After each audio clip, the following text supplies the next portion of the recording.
হেদায়েত হুট করে পাওয়া কোনো একদিনের বিষয় নয়।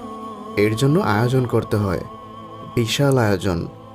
নফসের বিরুদ্ধে গিয়ে নিয়মিত 5 ওয়াক্ত সালাতের আয়োজন, হারাম বর্জনের আয়োজন, মিথ্যা পরিহারের আয়োজন, শয়তানকে হারানোর আয়োজন, প্রচণ্ড ধৈর্য আর আস্থার আয়োজন। বেশ কয়েকদিন কেটে যাবে এভাবেই। তারপর নফস এবং শয়তান হেরে যাবে, হারবে। সালাতে মনোযোগ আসবে, হারামে জড়াতে ভয় কাজ করবে, মিথ্যা ভাবতেই গা শিউরে উঠবে, প্রচণ্ড ধৈর্য এসে যাবে। কেন বলুন তো?